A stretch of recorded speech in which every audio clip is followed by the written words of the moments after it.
Students, आज हम पढ़ने जा रहे हैं नेचुरल डिजास्टर।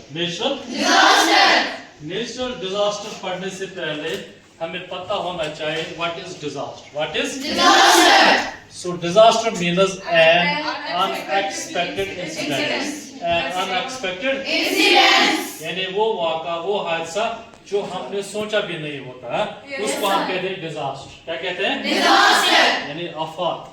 लेकिन अगर हम देख लेंगे जो डिजास्टर है इसके टू टाइप्स है। कितने टाइप्स है? One is called natural disaster और दूसरा है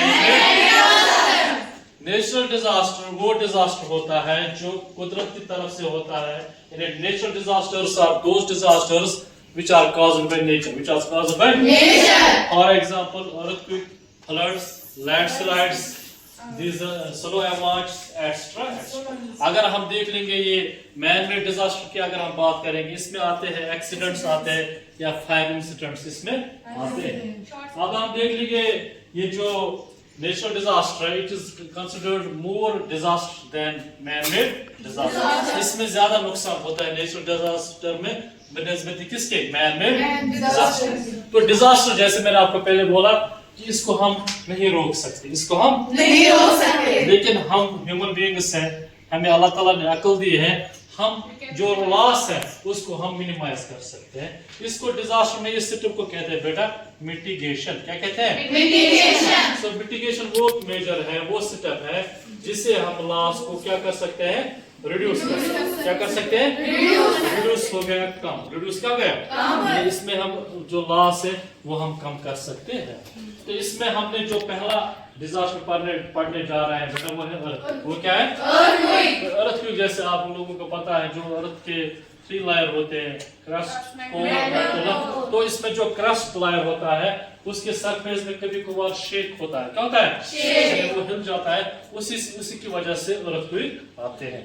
तो अर्थक्वेक को मतलब जाहिर सी बात है, मैंने जैसे पहले बोला अर्थक्वेक को हम रोक नहीं सकते, लेकिन अगर हम अपने आप को तैयार करेंगे हम लॉस कम कर सकते हैं, है कि नहीं? yes, sir. इसमें 3 स्टेप्स हम पढ़ने जा रहे हैं।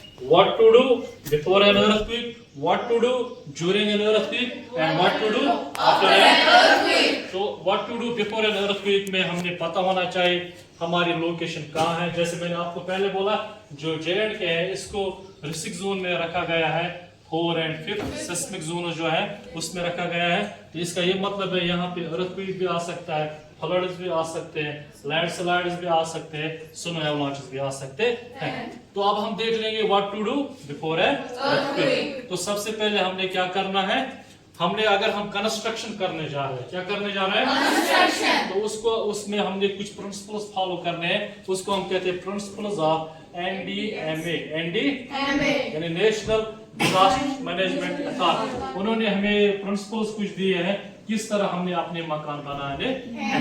एक पॉइंट है यानी उसमें हमने राफ्टिंग करनी है, कॉलम्स बनाने हैं अपने मकान में, ताकि जब मतलब ज़लज़ला हो जाएगा हमें नुकसान ज्यादा ना उठाना पड़े। दूसरा क्या करना चाहिए शबाश? दूसरा पॉइंट जो है मतलब what to do before an earthquake, इसमें ये होता है कर बंद